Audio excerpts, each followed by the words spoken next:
Going for two, kickers are extra, I give them the boot. Ooh, going for two, sit back, relax while I grab me a brew. Ooh, now I'm reclining while putting my time and I'm ready to go. My spine is aligning and much my lineups, my bank account grow. I am so rich, but knowledge is all that I'm leaving it with. Ooh, listen to this, multiple options, how far can I get? Ooh, DFS Dynasty redraft tonight, I'm not finishing last. I'm finishing past any and all, I am looking to last. What else? This spot is popping and I am so locked in and only opening the door when it is opportunity knocking. And all of these spots keep on talking and talking. So what are we talking? What kind of alignment? And running it deep, even players forgotten or came from the bottom or hitting that top. And this spot is popping, yeah, this spot is popping. And woo! This is the armchair, yeah. Put up your arms, yeah. Sound the alarm, yeah, yeah, yeah. Woo! This is the armchair, yeah. Put up your arms, yeah. Sound the alarm, yeah, yeah, yeah. Woo!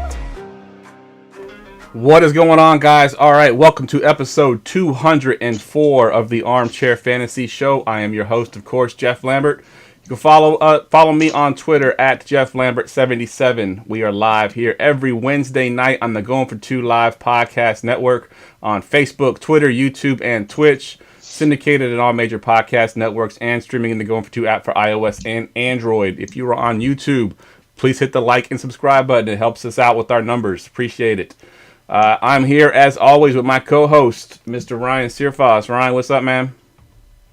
Not much, man. Just ready to talk some football and starting to get a clearer picture of what the season looks like. Or it's going to look like. We had a schedule drop today. It's coming quick, man. Yeah. Camp's not start. Whew. Yep, I love it. We'll actually get some real stuff to talk about. We didn't have combine numbers to talk about, really, so we'll actually get some camp things to talk about, some interesting nuggets. I'm so excited for coach speak and one-on-one drills when we blow them out of proportion. It's the best time of the year for trades. Yep. I love it. It's overreaction season for sure, because everybody's going to be overreacting to every little thing the coaches say. I love it. All right, also joining us tonight, sort of a last-minute guest here. He jumped in here in the last 45 minutes because our other guest didn't show up. He is the lead Devy writer at Going for Two and at Fantasy Pros. He's also the co-host of a show right here on this network called the Devy Royale. It's a new show, just started in April. I think they're on episode 5 now. It's a great show. If you play Devy, check that out. But you can follow him on Twitter at @forwhomjbelltolls. What's up, Jeff Bell? Not much. I'm very excited to be here. I'm grateful for the opportunity. You can tell the people that, hey, this was the guy that we're going with from the start. Yeah, I appreciate the honesty, though. But I'm excited to be here. Yes, absolutely. I appreciate that, Ryan. It's exciting, like Ryan mentioned, to get the schedule coming out, be able to start to plan some things. I saw my Bills are playing Thursday night on Thanksgiving, so that's exciting. But other than that, just happy to talk football. Good stuff, man. Good stuff. So for those that don't really know what you do, obviously I mentioned your lead Devy writer at Going for Two, as well as Fantasy Pros and the Devy Royale. Give us a little bit of rundown of what you do at the Royale and at Fantasy Pros. So the Devy Royale, it's three of us. It's myself, Kevin Coleman, and Christian Williams. We talk about largely Devy football. We've been focused on the draft lately, as I think most of the entire community has been. We've been doing breakdowns of spring games. We've been building up our consensus 2022 rankings because we're always getting ready and looking ahead. And we like to play games too. So it's casino based. We play some games at the end of it. So it's a lot of fun. At Fantasy Pros, putting out some NFL content, putting out some Devy content as well. We have some big plans to do some Devy guides throughout the summer to get everybody ready for the season.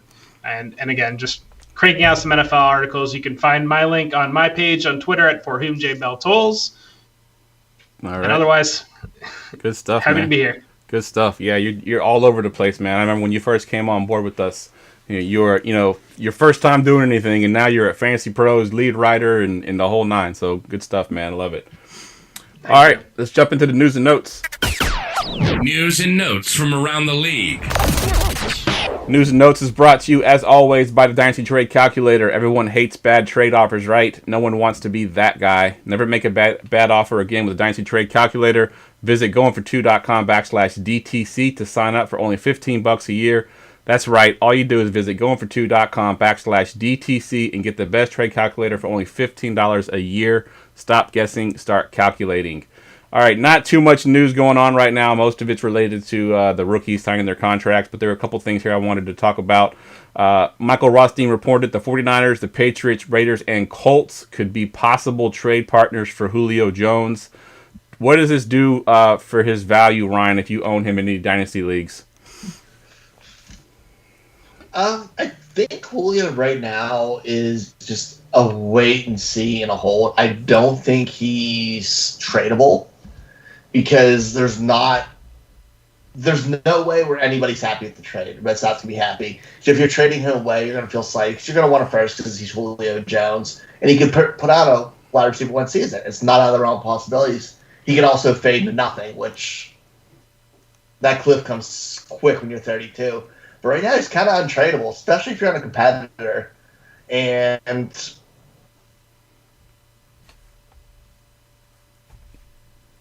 oh, I think we may have lost Ryan. Nope, he's coming back. Ryan's connection is not very good tonight. Oh, man. Can you hear me? Yep, we're good now. Yeah.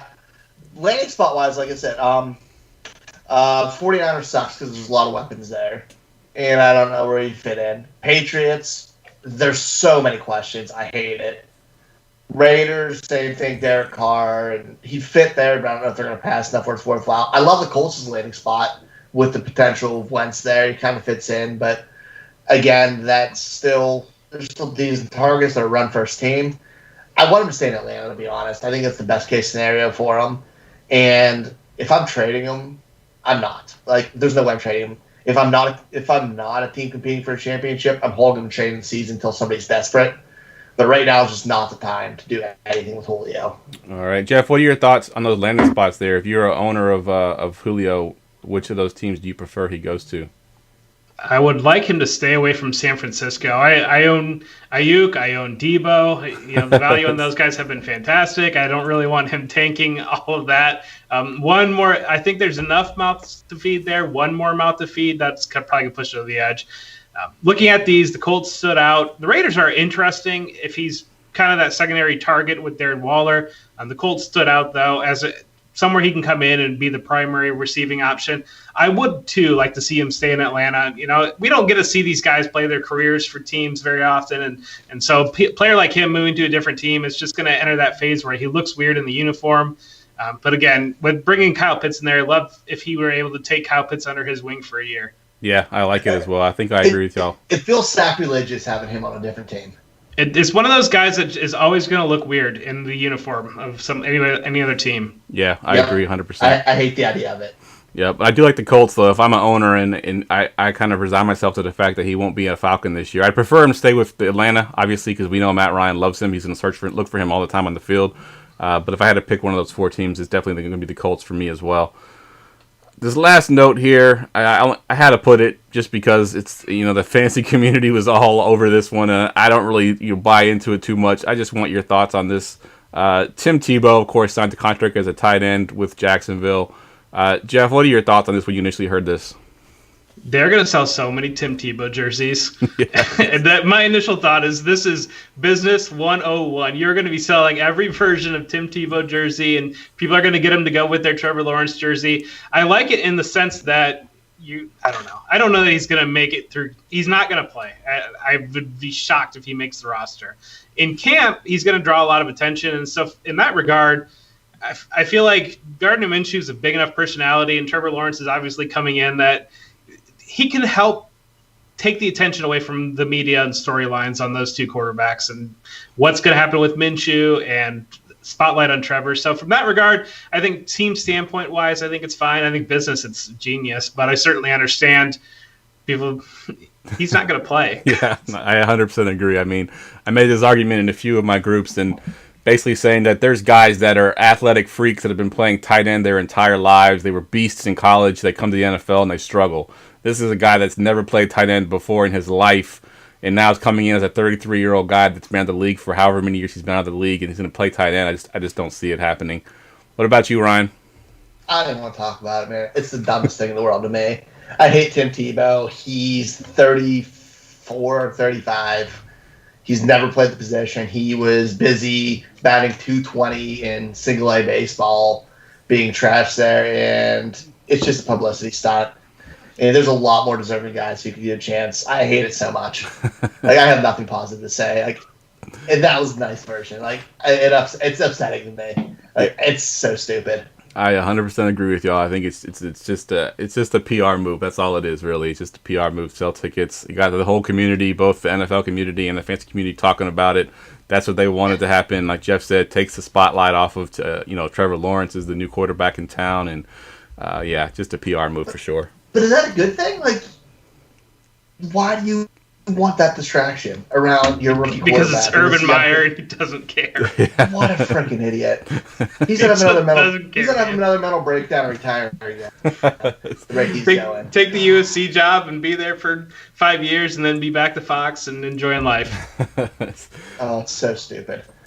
All right, so the plan tonight, guys, we are going to deep dive some rookies tonight. We've looked at the top guys, pre-draft. We've looked at them a million times. We looked at them, of course, during the draft. We talked about their landing spots, where they could land, where they actually end up landing. We beat it to a pulp. So now we're going to look at these guys that are sort of, those third round, fourth round kind of rookies that we're looking at in our rookie drafts. Maybe even undrafted guys that we can find, maybe the diamond in the rough guy that can sort of, make a name for himself. And we'll start with the wide receivers. And now, wide receivers. Right off the top here, we're going to go with an undrafted guy in the NFL. He signed with the Seahawks after the NFL draft was over. I can't say his first name. Is it Tamarion? Tamarion. Yeah, Tamarion Terry.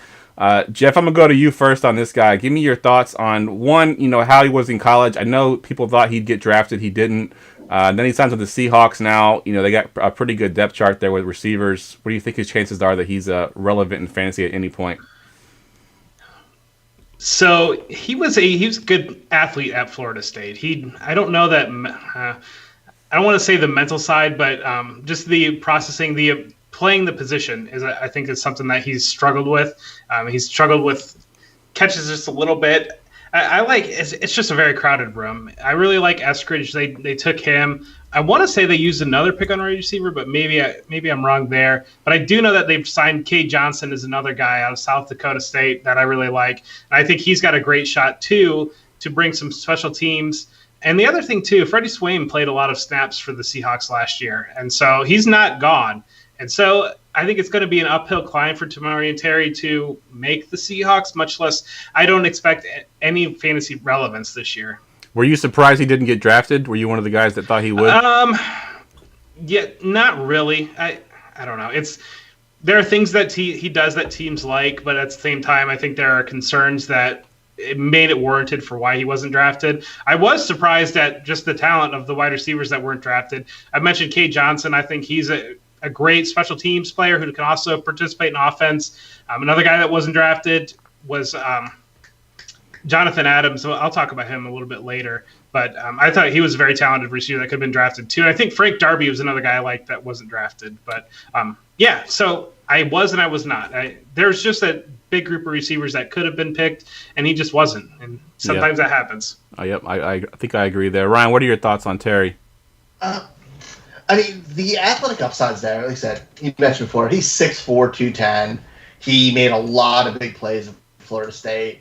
He had some records like 570-yard plus plays while he was there. Like, he's a big play receiver. He fits what they do in Seattle. But, your starting lineup's pretty set with your three receivers, Metcalf, Lockett, and Eskridge. So at this point, he's a depth piece. I think he's going to be a nice preseason DFS guy. And if he's a depth piece, like rosiest of rosy scenarios, which would happen due to injury, he fills in the DK Metcalf role and does something like Tim Patrick did. Yeah. Where he's a serviceable player during injuries. Because that offense is built around guys who run nice, deep outside routes with Lockett and Metcalf, and he can fill in that role.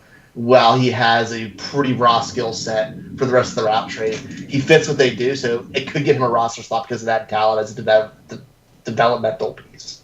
Yeah, I like it. I like how you mentioned the DFS preseason because I love DFS preseason, and we didn't have any last year. I was pissed. I was just working your ego right there, man. I know what you like. Yep, I love it. You're gonna be circling him for that. Yep, and he's definitely one of those guys that you play in DFS for sure. He's that big receiver that can catch a touchdown. That's really all you need in DFS preseason. They're gonna get like 12 snaps. If you can get a touchdown, you're good. That's all you really need. All right, let's move down to another undrafted guy. This one's got a little bit more of a shallow depth chart in front of him. Of course, a couple guys left of this team, the Lions. Sage Surratt is with the Lions now, Jeff, and he does some things that the other guys don't really do. What are your thoughts on Sage? I think he fell. He didn't get drafted. He didn't play last year, and so he sat out. Jamie Newman left the team, and I think that not having that extra year, I think what we saw throughout a lot of the draft was the Senior Bowl played really big because it was the only level playing field that these scouts had these guys. And then at the same time, not guys that sat out, it was difficult for somebody that was on the fringe to come through. He's a bigger wide receiver. I'm not really in love with him. The guy that I really like here is Jonathan Adams Jr., and he was another guy that wasn't drafted. But like you mentioned, the depth chart is wide open. If you're a rebuilding team, you put him on your bench. You never know what might happen through that depth chart through the summer. So in that regard, he is talented and he's worth grabbing if you have the opportunity on your roster to make that move. Ryan, what are your thoughts on Surratt? He has the opportunity because the situation is really bad there with the receiving core. But I kind of hated him coming through the draft process. I did too. I had him listed as a big slot. My player comparison for him was Chris Hogan. I thought his route tree was terrible. He had a lot of drops. He just didn't play big for what his size was. I didn't like him. Like I can't play the positive rosy picture on him. Like a lot of these guys I can. I'm just not there with him. So there's nothing impressed me. Jeff, I want to ask you because I saw his name come up a lot. I don't watch much college football, but during the NFL season, if you looked at any rankings, he was sort of in that sort of top range. But then as the season progressed, he fell out. Basically then went undrafted. What was it that sort of brought him down? Like, what was it? Was it the play on the field? Was it something else that I'm not seeing? I'm pretty sure it was a COVID opt-out, I think, after Jamie Newman left. But maybe I'm wrong there. It was just – I don't remember now. But I thought he opted out, and thought that's why he had fallen. But I know that it's a possibility. I thought it was because he was bad. That too. Because I saw Wake Forest was a mess last year. Jamie Newman had a lot of excitement coming off the 2019 season, so he had a lot of eyes there. Then I think when he left and then COVID hit, everything fell apart there. And Riley Green really stepped up there, so he was a guy that keep an eye on there. All right, good stuff. All right, let's move into some of these guys that were drafted that are still kind of going late in rookie drafts here. The first one up is Seth Williams with the Broncos. Of course, they got Jerry Jeudy last year. They got Cortland Sutton, who's coming back from injury. They got their great tight end there. Quarterback's a little bit suspect there. But what are your thoughts? I'll go to you first, Ryan, on this one, on Seth Williams as a 6th-round pick from the Broncos. It's a solid pick. It's very similar to Terry with my views of him because you can see his depth chart role. Again, he's a depth player. He's a big body, physical wide receiver, boxes out well, not quite a burner. The Broncos have been keeping that on the depth chart. Cortland Sutton, again, with Tim Patrick, that's the guy they've been looking for that role, and they've been keeping depth on it. And I think Seth Williams is somebody they can try out for that role. If he works out well, you can let Tim Patrick go somewhere for a wide receiver needy team or vice versa. But I see where he fits in, but I don't see him as much more of a depth piece unless we're looking for a future role or due to injury. Fair enough. Jeff, what are your thoughts on Mr. Seth Williams? Inconsistent effort. I think that he didn't give you exactly what you wanted to see, and so that really knocked him down. I think if he had brought it, Auburn was weird because Anthony Schwartz was really good. Bo Nix, and they had Tank Bigsby. Bo Nix was just really bad, and so that brought him down. I think Ryan hit it on a great point there, where he's a guy that if he if he plays Tim Patrick potentially off the roster, I really like Tim Patrick, and I think the team is going to see a lot of value in him if he were to become available for a trade, especially a team, we just talked about Detroit. He could walk into Detroit and be a starting wide receiver. Good point. And Seth Williams, if you're able to recoup some draft capital on Tim Patrick, and Seth Williams gives you 85% of what you're hoping to get there, yeah, there's a path. It's hard to get relevance. Just that, again, that is another loaded target room. And KJ Hamler's a guy that I really like. He was a second-round pick last year, and he can't even really crack the rotation. So it's really hard for me to see Seth Williams returning any sort of immediate value. But he's a guy that could win a spot in camp. All right, I like it.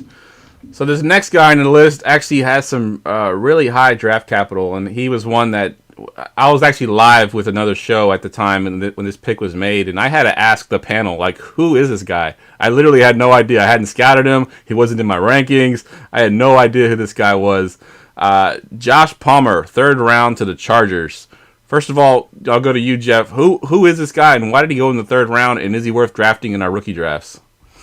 He's a classic Chargers wide receiver. He's a big wide receiver. He's athletic. He just didn't put any numbers up. That's why the community, I think, as a whole, we're kind of off on him. He just didn't produce at Tennessee.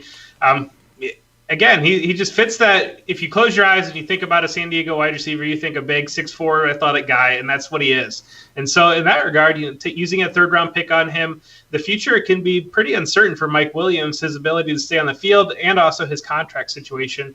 So he is a guy that absolutely could play himself into being a starting wide receiver for the Chargers. Yeah, and Kyle in the chat pointed out that he's Canadian, so he had a couple exclamation points there. That's how you know he's good. Exactly. He could literally start this year. Yeah. In all reality, if they're running 3 wide receiver sets, Keenan Allen plays in the slot primarily. Mike Williams on the outside. He's well-rounded enough where he could start on the other side.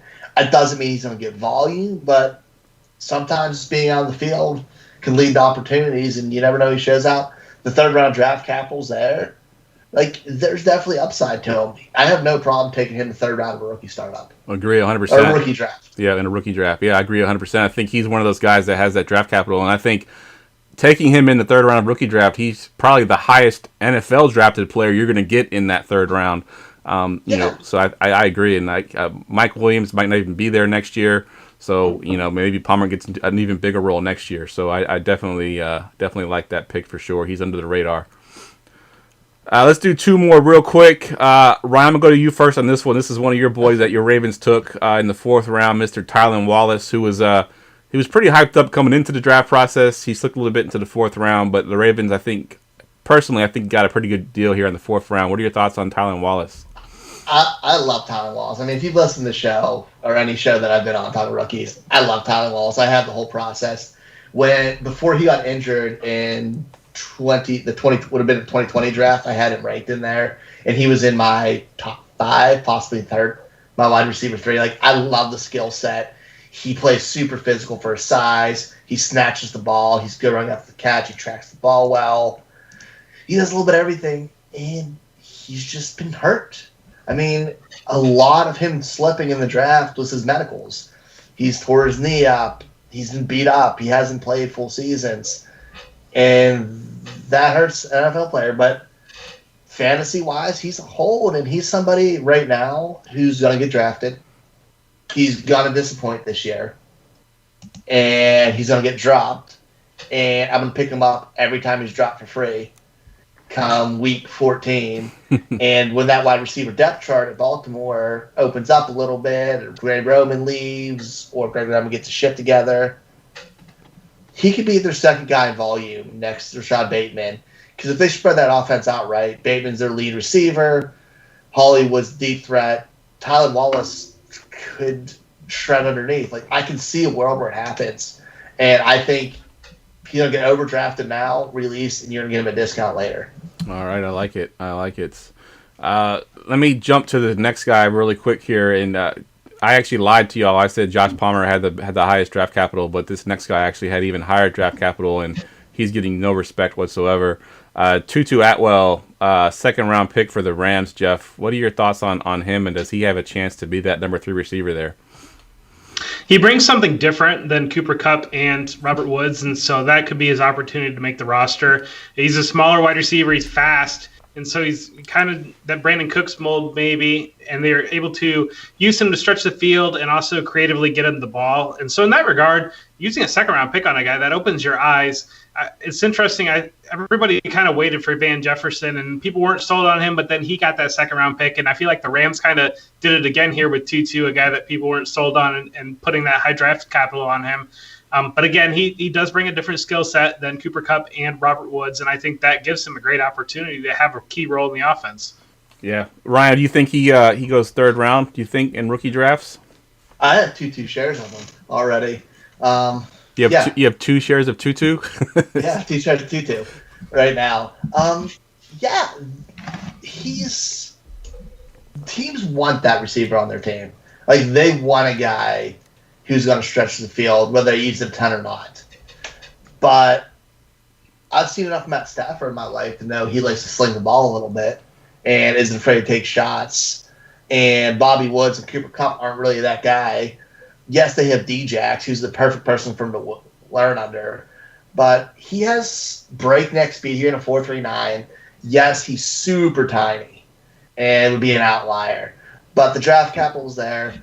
A lot of the fantasy community was against him. But, again, like guys like NFL.com, like Daniel Jeremiah, and that he was in their top 50, top 75. He was up there for a lot of those kind of people because of what he brought in that athleticism department, because it fits a team need. So he could be a flex 2 play in a year or 2 in fantasy.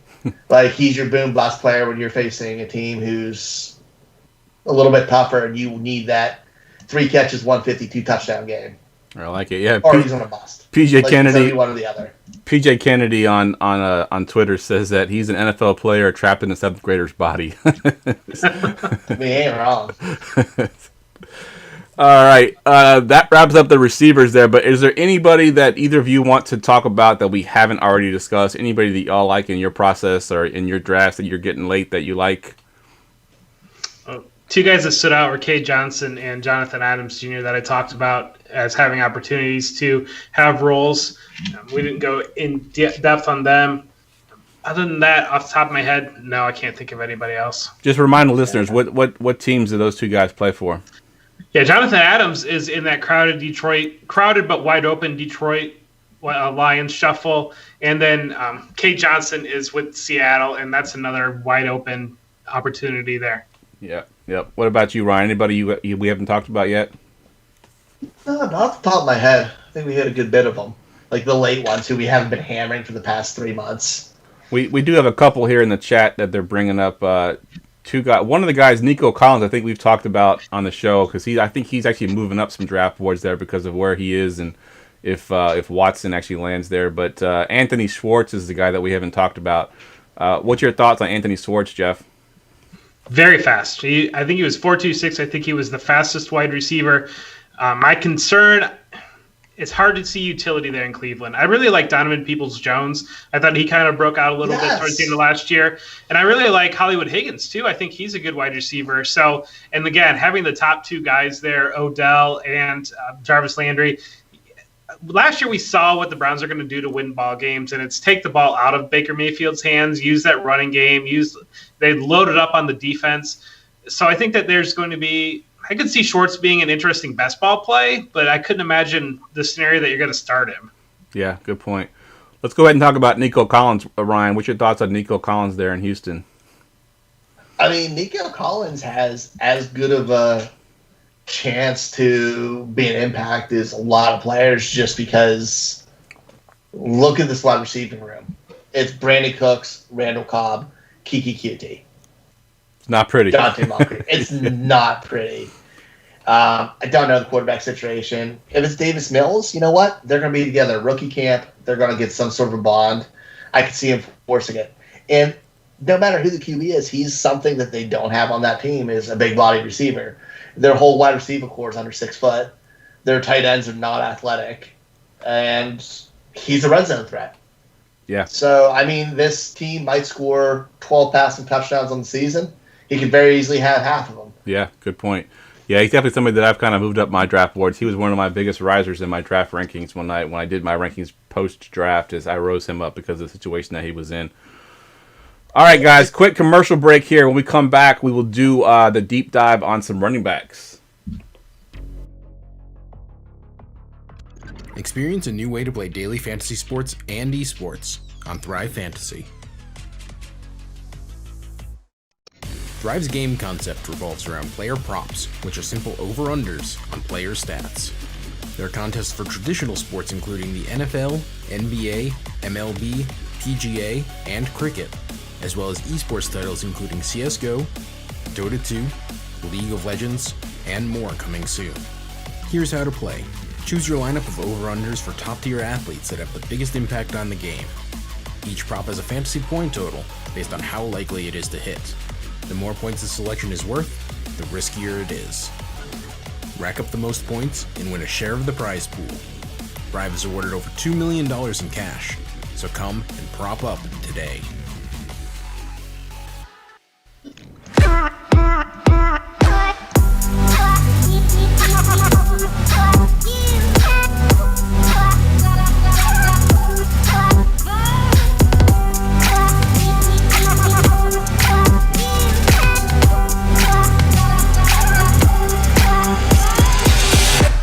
All right, guys, welcome back. We just deep dove some rookie wide receivers. Now we will look at the running backs.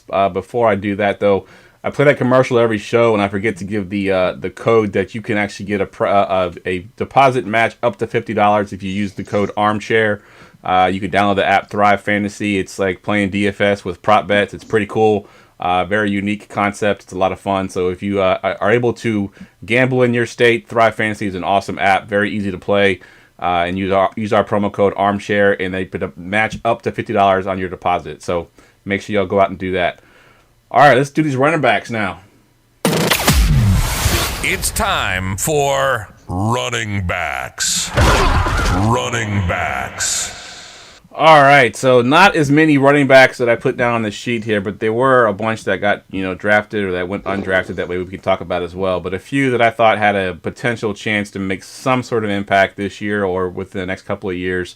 And the first one up the top there is he went undrafted, signed with the Bengals. Puka Williams. Obviously he's got Joe Mixon there. Giovanni Bernard is now gone.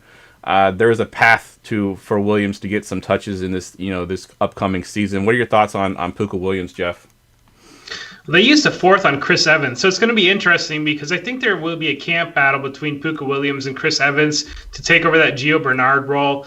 I'm just not sold that we're going to get true bell cow out of Mixon. They've just never done it, and so I think there's some expectations there, and I think it's been seen in his – I would have to imagine his cost has gone up. Just I know from the drafts that I've done, he was going later. Now he started to rise up. And we kind of saw the same thing last summer where he kind of talked ourselves into him being the bell cow, and we kind of ignored the Gio role. And so I think that one of these guys between Puka and Chris Evans will be that Gio role. Yeah, I like it too. Ryan, what are your thoughts? See, I don't know because there's still – Travion Williams, who they drafted last year, too, for that role. Yes, and he is specifically that kind of player. And I know he's gross, but he's still on the roster of Samaje Perine, who's performed. But in all reality, Joe Mixon is a talented dude, and he's not performing rushing in this offense. And we're trusting an undrafted free agent or a fourth-round pick or whoever else in there. If Mixon's in there, I kind of don't want any part out of these running backs. This team's built to throw the ball 600 times this year. They're going to be playing from behind. They're going to have no leads. It might be, if I'm in a really deep league, I'm in some leagues with like 50 player rosters. Yeah, I'm going to have them on there. But I'm not getting my hopes up. Fair enough. Jeff, we got a question, and I'm gonna ask you this question. Gun to your head, Puka Williams or Evans, who gets that job? I think he's the draft capital on Evans. He was a fourth-round pick, so he's just bigger. I think that Puka Williams and some of the other guys that we kind of talked ourselves into pre-draft, these guys are small. And then we saw in the draft they didn't get picked, and Ramondre Stevenson and Trey Sermon got picked. I just worry that what is the upside? You're kind of begging for a big play if you play him ever in your roster. Yeah, that's a good point. Good point.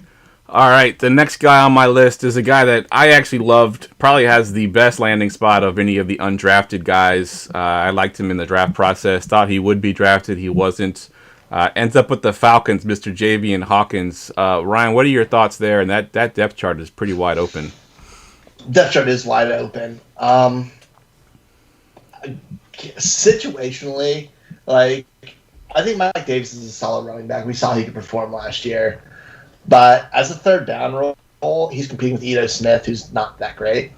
So he has some electricity there. Depends how he does in the receiving game, because we didn't really see it in college for him. So if he can prove he's a good receiver out of the backfield, he has a role. And Atlanta's very similar to Cincinnati, where they're going to be playing a lot of football from behind in a lot of shootouts. And that's when receiving back gets his work. Mike Davis has been fantastic as receiving back, so that's probably why he's there.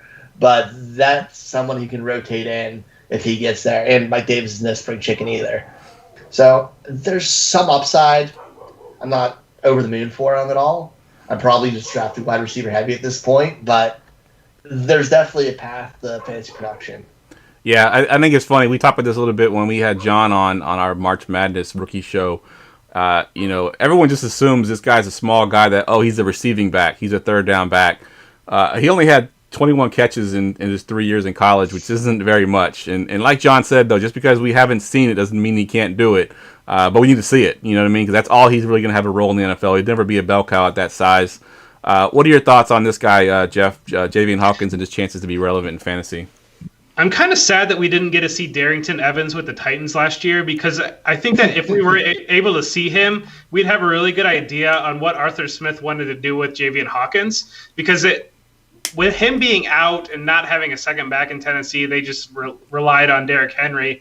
And so it's curious because they used a much higher draft pick there when Arthur Smith was the offensive coordinator. And I think he wanted that type of back. And so I think Hawkins, there's certainly a role, especially you look at the rest of Ryan touched on it. The rest of the Atlanta backfield is not inspiring in the slightest. And so from there, for a guy that you can get your late and fourth round pick, or I even got him for free after a draft the other day, there's upside that he can be getting 10 to 15 touches a game. You never know. Yeah, that's a good call, and I'm actually taking him in some of my rookie drafts already. Some late thirds, and I think that that the chances there. I mean, obviously, I'm going to stash him on my taxi squad and just hope and pray. There was one question in the chat here, and I'm kind of blinded y'all a little bit. We didn't talk about him before, but Caleb Huntley is also there, another rookie. Any thoughts on him, Jeff? Do you know anything about him at all? Because I had to look him up. I didn't even know who he was until just now when somebody asked about him. I really don't know much about him at all. I'm not gonna lie to you, but I don't know. Hawkins popped on the highlights that you're able to see of him, and I watched the game tape, and he just, you give him a crease and he's gone. I don't know much about Huntley. Yeah, me either. And like I said, I had to look him up on here, but the PJ Kennedy did say that he's a bigger back, so maybe there's a chance there for him to have some impact as well. All right, let's move to this next guy who actually has a little bit of draft capital compared to these last two guys who went undrafted. But Larry Roundtree went in the 6th to the Chargers. Of course, they've got they've got some pretty decent running backs ahead of him. Is there any chance Larry Roundtree carves out a role in this offense, Ryan? I have a little bit of. I mean, it's not a ton, but there's a little bit of faith there. Austin Eckler's not. We don't want Austin Eckler to be a 250 touch guy. I don't want to see him getting over 100 carries, 150, 175 carries. I want him to be well-rounded and stay fresh. And I know everybody loves Josh Kelly for some reason, but he's just a dude. Justin Jackson's kind of the same thing. So Roundtree could easily outplay them. I'm not saying he can or he will, but the opportunity is there as that backup role. Yeah, I like it as well. I think that's the backup role. And like you mentioned, I think Eckler's not really a back that we want to give a ton of carries to. So maybe he's that guy that spells him a little bit. What are your thoughts? It's a rotational backfield. Yep. And right now it's a 4-headed race, but we know how running backs last in the NFL. So it could easily become a 3 or a 2. And less mouths to feed means more volume, and this offense, running is not going to be that bad because they have a good line and teams are going to be afraid of the pass. Yeah, good call. Jeff, any thoughts on Roundtree? I think Larry Roundtree, I comped before the draft. He was the LaMichael P. Ryan of this class. I just feel like he's, yeah, exactly. I don't know. I've watched I'm him. not excited. Yeah. It just didn't pop. And he does remind me of Josh Kelly. It's like kind of like the same back. And so I think it's funny because they just brought the exact same dude that they drafted last year and allowing them to compete with each other. Yeah, he's not inspiring. If he's cheap, I grabbed him some places for very cheap. I got him post-draft. We did a draft very early back in February, and I stashed him on a taxi there. But other than that, talent doesn't pop. Yeah, I'm with you. No. All right, we got two more guys here. I'll just give one to each of you. Jared Patterson, Jeff, I'll give him to you. He's with the Washington football team. They've got some pretty decent running backs there. Antonio Gibson, of course, is probably their main guy, but they got some other guys that are backing him up that are pretty decent as well. But what are your thoughts on Patterson? I would be surprised if he makes the team, to be honest. Between having McKissick, having Gibson, I don't think that Patterson showed the explosiveness that you were really hoping to see. I know he racked up some insane numbers at Buffalo, but he's just not – it doesn't strike me as an NFL running back. Yeah, I agree. Ryan, Khalil Herbert, any thoughts on him, 6th-round pick? Yeah, I wasn't real high on him kind of before we started, looking at the show sheet here.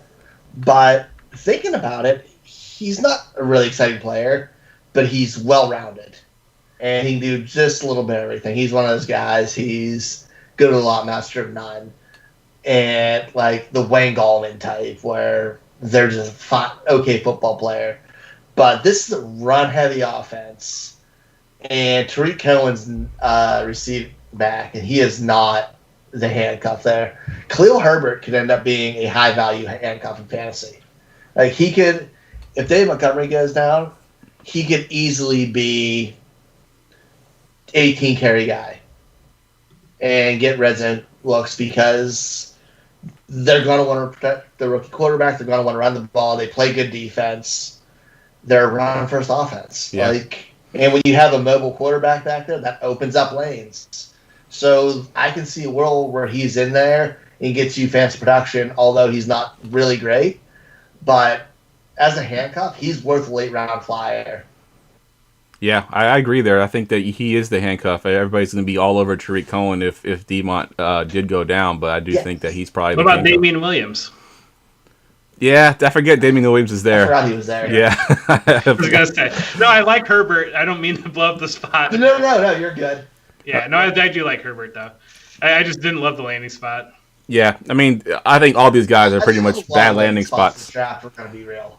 Yeah, that's what I streamed for a lot of the drafts, and we talked about it throughout it. It was a fun football draft, and it was a horrendous fantasy draft because these guys that you're excited about, nobody landed where you wanted them to for upside purposes. Agree 100%. A lot of guys that I had 2nd-round picks went to some terrible situations, or they just didn't get drafted. I'm like, well, gotta move those guys down the list. Bateman might be the lead wide receiver in Baltimore, but that's a great football pick, and for fantasy purposes on him, you're kind of, I don't know. I would love to see it, but I'm a Ravens fan, and I'm excited for the team, but fantasy me is come on, man. Yeah. This is the least excited I've been for a rookie class after the draft. And I know we shouldn't say that because our job is we want to get people hyped for this, but realistically, a lot needs to happen for you guys to perform this year. Agreed, 100%. And there's actually an article out there on Twitter, and I would give him a shout out if I can remember who it was. Wrote a whole article on Bateman and why he would be fantasy relevant and how we're all sleeping on him. It was really, really well written. I wish I could find it now. If I find it, I'll retweet it. But he has some pretty good stats there that would actually convince you that Bateman is a pretty good pick. I have some faith. You know me, I always have faith in my team and players. But yep, good call. That's all the running backs that I had written down. Is there any guys that you want to talk about that we haven't mentioned? I mean, Elijah Mitchell's obviously one that kind of got a later round draft. We had who else is Jamar Jefferson, who we know our boy John Lobb loved coming on our show. Anybody else you want to talk about? I think Jared Dokes. I'm going to give a shout out to Christian Williams, but Jared Dokes, I think he's got a shot to really claim a portion of that Miami backfield. I don't know that Brian Flores cares at all about prior production or draft capital or anything, and he's just going to play whoever the hot hand is. And so I think that's a guy that we might see take some meaningful carries this year. I like it. Anybody you like, Ryan? Do you want to talk about Jamar Jefferson for our board, John Lobb, who had him? I think he had him in his top 5. I know he did, but I just don't love him. I'm just not there with these running backs. Yeah, it was a bad class. After those top 3, maybe 4 if you include Sermon in there, and I guess you can put Michael Carter. I go 5. I like Michael Carter. I love Michael Carter. Yeah, those are the 5, I think. After those 5, it's poo-poo. I'm trading picks, man. I really am. I'm trading every pick I have this year if I have a chance. Yeah, I've been seeing myself in these rookie drafts with vets involved. I'm drafting vets, and it feels wrong. Yep. Kyle's got a question. Let's answer this really quick. What's the earliest y'all have seen Bateman go in any of your rookie drafts or mock drafts? Ryan, I'll ask you first. Probably 111, 112. 111, 112. Jeff? Yeah, he's in that range. It seems like once you get past the running backs and Mac Jones, then kind of any of those receivers go. I don't know that I've seen him go before Waddle or Devonta, but I know he's right there. Yeah, I think it's a nice little gap. I've seen him behind Terrace Marshall. Yep. Almost exclusively. And he's in that range with Amon-Ra St. Brown and some of them other guys like that. I've moved him down in my rankings to the mid-second. And the upside, it's playing ceiling versus floor there. I can't talk myself into where the ceiling is right now because I don't know. And I follow the team. Yeah, I currently have him right behind Terrence Marshall in my rankings. He's also behind, obviously, Waddle and Smith. So, yeah, he didn't drop too – he dropped a little bit, first initial he dropped, but then after reading that article, I actually moved him back up a little bit. He went above some of the guys that I had ranked ahead of him originally.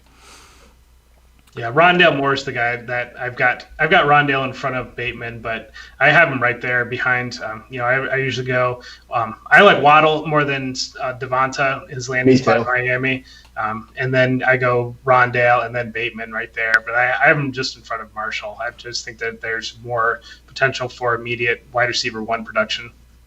So let me ask you really quick, since we're on the Rondale Moore, it's no secret that I'm not a fan. Me neither. Convince me, why do you like him so much? At 5'7", I'm just so nervous to draft that. He has to be a unicorn in order for me to draft him, and I just can't count on him being a unicorn. I think if there were any offense in the league that I would love to see experiment with him, it's Cliff Kingsbury's in Arizona. I just think they run more 4 wide receiver sets by a huge margin than any team in the league. They do a good job spreading out. I just think that they would be able to do a good job with Hopkins kind of clearing things out, using Rondale underneath, using Rondale down the field. I just expect that there's going to be a little bit of creativity in his usage in Arizona. Follow up, just because we're not going to be hammering the Rondale Moore thing now. You mentioned about how they spread the ball out well, which I 100% agree with. We had D-Hop with 160 targets last year, and 4 or 5 other guys with anywhere from 40 targets to 72, that range. Where does he fit in? Because Christian Kirk's still running his. I know Larry Fitz is gone. He's there. He's almost the same player as Andy Isabella to me. They're not that different. There's a lot of these little, small, quick wide receivers in this offense, spreading it out, and D-Hop, who's going to get volume. Do we trust this on a week-to-week basis? Who's going to get it? I have no doubt he's going to have one or 2 of these Superman games. Yeah. He's going to win you a week, win somebody $1 million on DraftKings. But I also think he's going to just disappear. See, I think the situation's wide open. I feel like the situation's wide open, though, for him to step up as the number 2 wide receiver in that offense and get true number 2 wide receiver volume. I don't know. I think he's much better than Andy Isabella, and I think that we haven't seen it yet with Kirk, and I'm skeptical that we are going to. If AJ Green has a victory lap season, hey, great for him and his family. I'm not expecting that, but at the same time, I just think that they're going to use him out of the backfield a little bit. I think they're going to use him, get him deep. I just expect that they're going to creatively get him the ball. Yeah, and to be fair, I'm still drafting him if he falls to a certain point. You know what I mean? I'm not as high. I didn't have him as a first rounder before the draft, like most people had him. Most of them had him in that that Bateman range. I didn't have him there, and then the landing spot. If he was to go somewhere, that's a good spot to go. The offense is creative. It's going to find a way to give him the ball. He's definitely a great best ball player. I think if you're playing best ball, you get him, a little bit later. He's going to have those games like Brian mentioned, Superman games. I can't put a first round pick on him or even a high second round pick on him because he has to be a unicorn. He has to be the only guy in the NFL at 5'7" or less as a wide receiver to have any fantasy success outside of Cole Beasley. And I can't invest into that. So that's the only reason why I don't like him. He's 5'7". He came in 5'9". Okay, 5'7" though. That's like I'm excited to go back and forth with you all year. And I have 8 wide receivers off the top of my head I'd take over him still. Yeah, it's pretty much up there. And in the chat, PJ Kennedy mentioned the other Moore, Elijah Moore, who actually I moved up over Rondale Moore. I do like me some Elijah Moore. I actually didn't like him originally with the landing spot. I thought it was a crowded receiving core. After talking to a friend of mine on Facebook, he convinced me otherwise, and I'm on the Elijah Moore train now as well. Yeah, I think he might be able to play the Brandon Ayuk role in that offense. They're bringing San Francisco's offense coordinator. I think maybe Denzel Mims is able to do some of the things that they've done with Tebow and use Elijah as the Ayuk. And then, unfortunately, poor Corey Davis is... Emmanuel Sanders had a little bit of fun, but then Kendrick Bourne did not. And I just kind of feel like that's Corey Davis's role. Yeah, good point. All right, that wraps up the show. Let's do our favorite segment of the night. Get ready for GoingFor2.com's Forgotten Fantasy Player of the Week. All right, so let me set this one up because this guy has been forgotten because not only was he forgotten fantasy player, but we actually had Jeff on for the Super Bowl, and we were going to have this segment on Super Bowl show, and I forgot to do the segment. So not only was he forgotten in fantasy, but he was forgotten on the show as well. So Jeff has been holding on to this guy this entire time, and now gets to finally talk about his forgotten fantasy player. So Jeff, go ahead. So my forgotten fantasy player is Tyler Thigpen from 2008, I believe it was. Tyler Thigpen had a quarterback one season, and it was before the whole Konami craze. He was running around Kansas City offense, and I think he finished something like quarterback 8 or something like that, out of the blue, out of nowhere. And it's just the type of thing that we almost never, ever see from the quarterback position, that a quarterback can just come out of nowhere and turn in a quarterback one season. So Tyler Thigpen threw for 2608, and he had 18 touchdowns, and he ran for some yards too, and I'm trying to figure that out. 386 rushing yards. So that Konami-type quarterback when he had that good run. So that was my guy. Yeah, that was crazy. So Jeff actually told me about this guy after the podcast. Like, hey, we didn't do a forgotten fantasy player, and told me who this guy was. And when he mentioned the name, I'm like, did he have a good season? He's like, yeah, he was a quarterback one season. I was like, you're lying. There's no way. And sure enough, he definitely did. I would have never. That's definitely a good trivia question right there. Is as far as quarterback ones go, he's the most obscure one I think ever in history. So. All right. Great show, guys. Once again, Jeff, thanks for coming on such short notice to fill in, man. Really appreciate it. I literally texted him like 40 minutes before the show starts. Said, hey, my guest has ghosted me. Jeff, can you jump on? And to talk about some of the guys we talked about tonight, that just is a testament to how good Jeff is, because these guys are deep dive guys, and Jeff had some good stuff on him already. So, Jeff, give them your Twitter handle once again and tell them where they can find your show at. Yeah, Twitter at For Whom J Belts Holes. The Devy Royale is Tuesdays at 9:30 on the Going For Two network. Find me with Fantasy Pros, and again, find me with Going For Two. Good stuff. Ryan, what you got? Find me here every Wednesday night. Find me on Twitter at Ryan Sirfon, said Foss534. Find me at the NFL Draft Bible. We have the Dynasty Draft Room podcast with Eric Adams on Tuesdays. All right, good stuff. And as always, guys, you can follow me on Twitter at JeffLambert77. We have a great show coming up next week too. We're gonna have the Good Old Boy Fantasy Podcast guys come on. I think we're gonna do a mock draft, so make sure you tune in for that. We will see y'all next week.